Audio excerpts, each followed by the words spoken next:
चर्चा गरम है। चर्चा गरम है कि भोजपुरी के पावर स्टार पवन सिंह की भाजपा में वापसी होगी। जी हां, वही पवन सिंह जिन्होंने लोकसभा चुनाव के दौरान भले ही खुद लोकसभा चुनाव जीतने में सफलता नहीं हासिल की हो, लेकिन बिहार के राजपूतों को यह संदेश तो जरूर दे दिया था कि भारतीय जनता पार्टी राजपूतों के प्रति समर्पित नहीं है, उनका अपमान करती है। और नतीजा हुआ कि चाहे आरके सिंह हो या फिर सुशील सिंह हो, इन लोगों की शाहबाद और भोजपुर के इलाकों में हार हुई, तो दूसरी ओर राष्ट्रीय जनता दल से आने वाले राजपूत प्रत्याशी सुधाकर सिंह की बक्सर में जीत हुई। और इतना ही नहीं, वही आरके सिंह जिन्होंने एक दौर में पवन सिंह को लेकर के कई किस्म के आरोप लगाए थे, अब पवन सिंह और आरके सिंह की गलबहियां की हुई तस्वीरें खुद पवन सिंह ने सोशल मीडिया पे पोस्ट की हैं। तो बिहार में नाराज राजपूतों को मनाने के लिए भारतीय जनता पार्टी की किस प्रकार की लॉबी और किस प्रकार की लॉबिंग कर रही है, इन मुद्दों पे बात करने के लिए हमारे साथ हैं हमारे सहयोगी धीरेन्द्र कुमार और मैं हूं आपके साथ प्रियदर्शन। आप देख रहे हैं न्यूज फॉर नेशन का विशेष कार्यक्रम चर्चा गरम है। तो धीरेन्द्र जी, हम सबसे पहले ये जानना चाहेंगे कि पवन सिंह और आरके सिंह की दिल्ली में जो मुलाकात हुई है, इस मुलाकात के मायने क्या है? क्या राजपूत नाराज है भाजपा से? एक लाइन जी आरके सिंह के लिए एक बड़ा मशहूर शेर है कि उम्र तो सारी कटी इश्क ए बुता में मोमिन, अब आखिरी वक्त में क्या खाक मुसलमान होंगे। अच्छा, ये जो तस्वीर है, जिस तस्वीर की आप चर्चा कर रहे हैं, आरके सिंह पॉलिटिशियन बनने की कोशिश कर रहे हैं। ब्यूरोक्रेट थे और कड़े ब्यूरोक्रेट थे जी, मंत्री भी रहे तो ऐसा कहा जाता है कि ब्यूरोक्रेसी के अंदाज में ही ये मंत्री रहे। ठीक है। इनका खुद का दावा था कि मंत्री रहते हुए इन्होंने अपनी कंस्टिट्यूएंसी के लिए और बिहार के लिए बहुत कुछ किया है, लेकिन शायद इनके दावे पर इनके क्षेत्र के लोगों को एतबार न हुआ। कहा यह जाता है कि पवन सिंह चूंकि काराकाट में खड़ा हो गए थे और राजपूत वोट काटने में कामयाब रहे, इसका खामियाजा आरा में भुगतना पड़ा आरके सिंह को, और पिछड़ों का वोट, खासकर कुशवाहा का वोट नहीं मिला। अब जिस पवन सिंह के कारण बीजेपी बक्सर हार गई, आरा हार गई, औरंगाबाद हार गए। नहीं, औरंगाबाद उसके पहले वोट हो चुका था। पवन सिंह के वोटिंग के पहले औरंगाबाद वोट हो चुका था। औरंगाबाद में वोटिंग शायद 1 अप्रैल को था, पहले चरण में। और काराकाट, आरा, बक्सर, ये तीनों क्षेत्र हैं जहां पर 7वें चरण में वोटिंग था।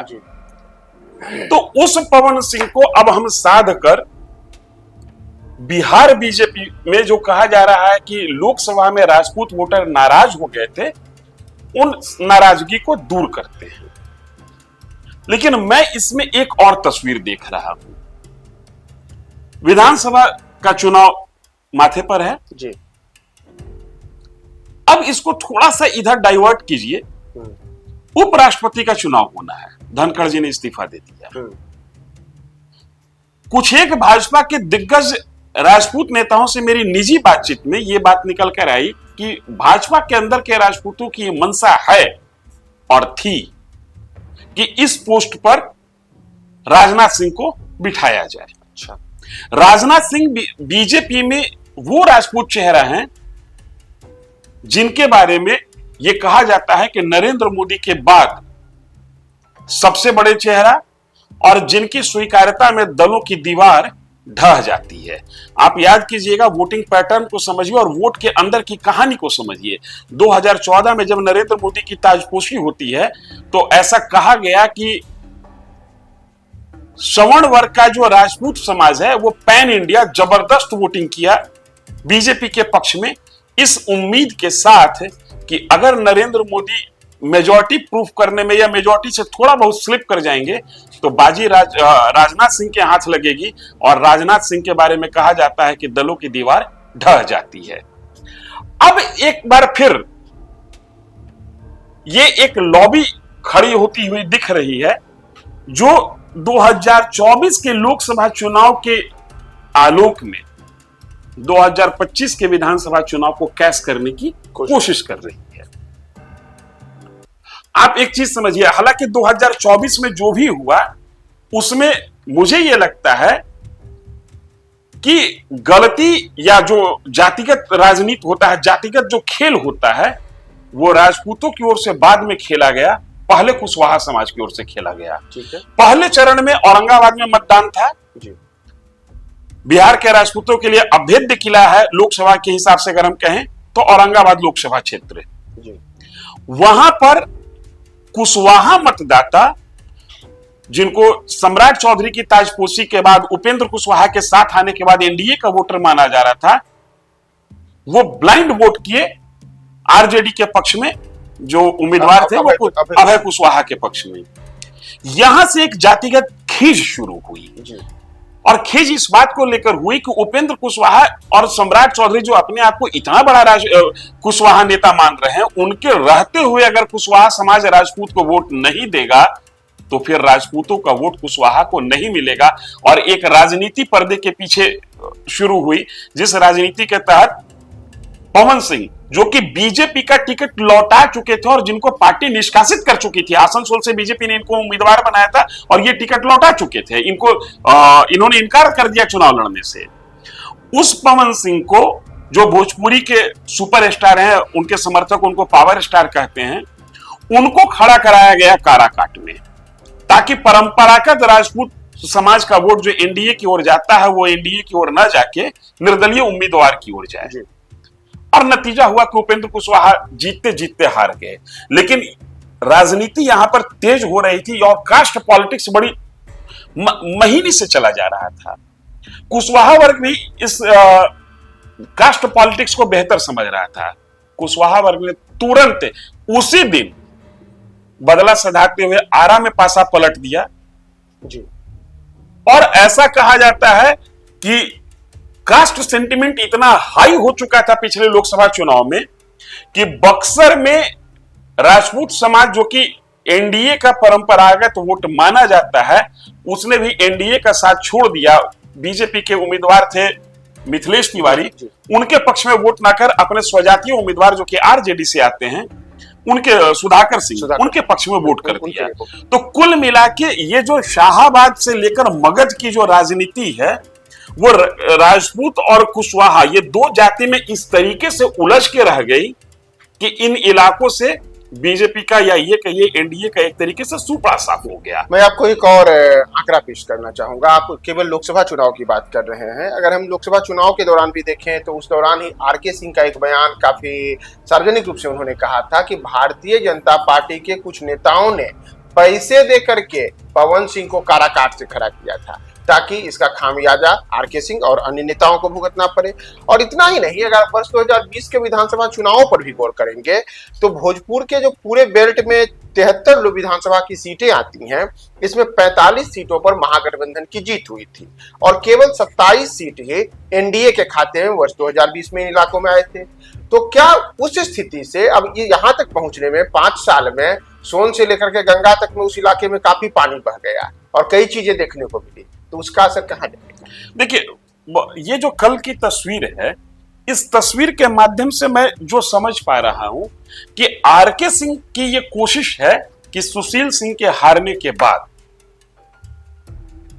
और राजीव प्रताप रूढ़ी के कॉन्स्टिट्यूशनल क्लब, दिल्ली के कॉन्स्टिट्यूशनल क्लब में चुनाव जीतने के बाद एक ऐसी कसरत की जाए जिससे ये मैसेज जाए कि बिहार में राजपूत समाज को एनडीए के लिए कोई मैनेज कर सकता है तो आरके सिंह कर सकता है।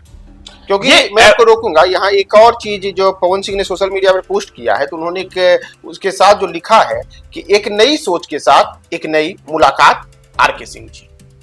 बिल्कुल, मैं वही कह रहा हूं कि इनकी माने एक ऐसी जुगलबंदी आरके सिंह ने बड़ी चालाकी से एक काम किया है कि एक ऐसे मास अट्रैक्टर चेहरे को जी अपने पक्ष में करने की कोशिश की है, जिस चेहरे के सामने जाति ही नहीं युवाओं की फौज खड़ी हो जाती है। पवन सिंह भोजपुरी के बहुत बड़े स्टार माने जाते हैं, काफी लोकप्रिय स्टार माने जाते हैं और उनको अपने साथ लेने की कोशिश की है, लेकिन टाइमिंग जरा समझिए जी। राजीव प्रताप रूढ़ी दिल्ली में इंटेलेक्चुअल क्लास सांसदों के बीच में भाजपा वर्सेस भाजपा के चुनाव में चुनाव जीत जाते हैं और चुनाव जीतने के बाद जब पटना पहुंचते हैं एयरपोर्ट पे उनका स्वागत होता है तो वो ये कहते हैं कि मेरी जीत लोकतंत्र की जीत है और जिस तरीके से तमाम दल के लोगों ने मुझे वोट किया है, अगर पूरे भारत में ये वोटिंग पैटर्न आ जाए तो देश में कुछ भी किया जा सकता है या कोई भी बड़ा निर्णय लिया जा सकता है। वहां पर भी एक मैसेज है। अच्छा, राजनाथ सिंह के बाद राजीव प्रताप रूढ़ी शायद दूसरे ऐसे नेता हैं और उन्होंने कर दिखाया कॉन्स्टिट्यूशन क्लब के चुनाव में कि उनके लिए दल की दीवार ढह जा रही है। एक और स्टेटमेंट उन्होंने दिया है जब पत्रकारों ने राहुल गांधी के बिहार में वोटर बचाओ अधिकार यात्रा के बारे में पूछा तो तीखा हमला करने से बचे। अच्छा, और कहा कि इससे बेहतर होता कि वो उन गांवों में जाते जिन गांवों में लोगों का नाम कट गया है। इसका मतलब ये है कट गया है नाम, ये बात ये एक लाइन ये बताने के लिए काफी है कि जो एलिगेशन अपोजिशन लगा रहा है चुनाव आयोग पर कि नाम काटा जा रहा है, उस एलिगेशन को बड़ी हल्के तरीके से इन्होंने एक सहमति दे दी, मुहर लगा दी कि जिनका नाम कट गया है या काटा गया है उनका नाम अगर वो जुड़वाने के लिए गांव में जाते तो शायद ज्यादा बेहतर होता। यहां पर एक और चेहरा राजीव प्रताप रूढ़ी, जिनकी कोशिश ये साबित करने की कि मेरे आगे दलों की दीवार ढह जाती है और अगर दांव हम पर लगाया जाए तो शायद हम बिहार ही नहीं पूरे नॉर्थ इंडिया में या ये कहिए कि पैन इंडिया में राजपूत समाज के एक बड़े नेता के तौर पर इस्टेब्लिश हो सकते हैं। जैसे अगर आप अभी आपने जो चर्चा की है राजीव प्रताप रूढ़ी की, अगर आप उन्हें के लिए ही देखेंगे तो उनके खिलाफ जो कैंडिडेट उतरे थे कॉन्स्टिट्यूशन क्लब के चुनाव में, उनको माना गया कि प्रधानमंत्री नरेंद्र मोदी और गृह मंत्री अमित शाह का खुला समर्थन था। बाकायदा कई किस्म के बयान जो ऐसी चर्चा थी। गोड्डा के सांसद है निशिकांत दुबे, उन्होंने तो काफी तीखा हमला भी राजीव प्रताप रूढ़ी को लेकर के बोला था, बाद में शुभकामनाएं भी दी थी। तो इससे ये भी मैसेज गया था कि राजीव प्रताप रूढ़ी को अगर आप याद करें तो वर्ष 2014 का जब लोकसभा का चुनाव हुआ था, प्रधानमंत्री नरेंद्र मोदी ने प्रधानमंत्री की शपथ ली थी, तो उसके बाद उनको उस वक्त मंत्रिमंडल में जगह नहीं मिली थी।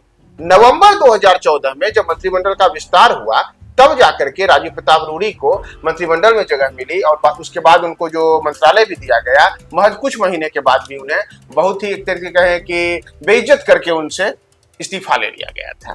तो ये तमाम चीजें राजपूतों को लेकर के बिहार में की बार बार उस दौर को अगर याद करें तो उस दौर में बिहार से राजपूत के एक बड़े सम्मानित और पुराने नेता राधा मोहन सिंह को कृषि मंत्री बनाया गया था और दो ऐसे दिग्गज राजीव प्रताप रूढ़ी और गिरिराज सिंह दोनों ड्रॉप हो गए थे। दोनों के बारे में कयास लगाया जा रहा था कि इन लोगों को कद्दावर मंत्रालय मिलेगा। कुछ दिन बाद मंत्रिमंडल का रिशफलिंग होता है और दोनों को इंडक्ट किया जाता है। रूढ़ी जी को, राजीव प्रताप रूढ़ी को प्रधानमंत्री की सबसे महत्वाकांक्षी योजना की जिम्मेदारी मिलती है। स्किल इंडिया जो मंत्रालय था उसके वो जिम्मेदारी इनको मिलती है, लेकिन शायद प्रधानमंत्री की उम्मीदों पर ये खरा नहीं उतरते हैं, इनको हटा दिया जाता है। कयास तो 2019 नहीं 2024 के चुनाव में ये भी लगाया जा रहा था कि शायद इनका टिकट भी ड्रॉप हो जाए, लेकिन राजीव प्रताप रूढ़ी न केवल टिकट प्राप्त किए बल्कि लालू प्रसाद यादव की उस बेटी को हराने में कामयाब रहे, जिस बेटी के तीखे बयान से कभी कभी केंद्र सरकार भी विचलित होती है और बिहार के मुखिया को तो वो लड़की मतलब हमको लगता है कि हर 14-15 दिन में एक बार घायल करते रहती है। तो उसको हराने के बावजूद अगर राजीव प्रताप रूढ़ी को केंद्रीय मंत्रिमंडल में जगह नहीं मिला तो ये भी एक अपने आप में चौंकाने वाली बात थी। और उसके बाद कॉन्स्टिट्यूशनल क्लब के चुनाव में राजीव प्रताप रूढ़ी ने जिस तरीके से भाजपा के ही दिग्गजों के बैकिंग पर जो लड़ रहे थे उनको हराकर एक बार फिर राष्ट्रीय राजनीति में अपनी चमक बनाई और एक चौंकाने वाला कार्य कर दिखाया। बिल्कुल, राजीव प्रताप रूढ़ी को जब मंत्रिमंडल से हटाया गया था तब एक उनका बयान भी सुर्खी बतला था कि boss is always right, boss is always right. लेकिन इस बार उन्होंने फिर साबित किया कि boss is not always right, क्योंकि वो कॉन्स्टिट्यूशन क्लब का चुनाव जीत गए। खैर, उसके बाद एक और बात है कि पवन सिंह की पत्नी ज्योति सिंह को लेकर के भी कहा जा रहा है कि वह विधानसभा का चुनाव इस बार लड़ेगी। और इतना ही नहीं, चर्चा का बाजार यह भी गर्म था कुछ दिनों पहले तक कि जनसुराज में भी पवन सिंह की और उनकी पत्नी ज्योति सिंह की एंट्री हो सकती है। तो क्या जनसुराज एक बड़ा खतरा न बन जाए पवन सिंह के माध्यम से भाजपा और एनडीए के लिए? इस कारण से भी आरके सिंह के सहारे भाजपा भारतीय जनता पार्टी पवन सिंह को साथ रही है। मुझे लगता है कि इसमें भाजपा आरके सिंह के सहारे पवन सिंह को साध रही है, उससे ज्यादा जो लॉजिक लायबल मुझे दिख रहा है, लगता हुआ दिख रहा है कि आरके सिंह पवन सिंह को साधकर भाजपा में अपनी साख बढ़ाने की कोशिश कर रहे हैं। क्योंकि एक चीज और ध्यान रखिएगा, आरके सिंह जिस तरीके के एडमिनिस्ट्रेटर हैं, कहा जाता है कि नरेंद्र मोदी परफॉर्म करने वाले लोगों को ज्यादा पसंद करते हैं, और आरके सिंह चुनाव हारने के बावजूद केंद्रीय मंत्रिमंडल में इंडक्ट होंगे, लेकिन नहीं हो सके। तो अब आरके सिंह के सामने यह मजबूरी है कि सिर्फ प्रशासक के रूप में नहीं, एक राजनेता के रूप में भी अपनी स्ट्रॉन्ग पोजीशन को वो साबित करें, और वो बीजेपी के टॉप लीडर को ये दिखाने की या ये साबित करने की, कर दिखाने की कोशिश करें कि मैं सिर्फ एडमिनिस्ट्रेटर ही नहीं, पॉलिटिशियन भी बड़ा हूं, और मैं क्राउड पुलर को अपने साथ लेके आया हूं। ये वो क्राउड पुलर है, ये उस जमात के क्राउड पुलर को लेके आया हूं जिस जमात की नाराजगी के कारण 2024 के लोकसभा चुनाव में एनडीए को झटका लगा, और उसी जमात की नाराजगी के कारण 2020 के विधानसभा में भी उन्हीं इलाकों में एनडीए को झटका लगा था। तो देखना होगा कि जो चर्चा गर्म है कि पवन सिंह की भारतीय जनता पार्टी में वापसी हो जा सकती है, तो घर वापसी से आरके सिंह कितने मजबूत होंगे। जैसा हमारे सहयोगी धीरेन्द्र आपको बता रहे थे कि किस प्रकार के समीकरण बन रहे हैं। बिहार में तमाम जो राजपूत नेता हैं, चाहे वे राजीव प्रताप रूडी हो, राधा मोहन सिंह हो, आरके सिंह हो, सुशील सिंह हो, या फिर भारतीय जनता पार्टी में आते हैं तो पवन सिंह भी भाजपा के नेता हो जाएंगे। इन सब के बाद भाजपा राजपूतों के सहारे बिहार में कहां तक अपनी सफलता हासिल कर पाएगी, यह आगे वाला समय बताएगा। तो चर्चा गर्म है कि इस कार्यक्रम में हम लगातार आपको बिहार के सियासी और अन्य घटनाक्रमों को बताते रहेंगे। बने रहे न्यूज़4 नेशन के साथ।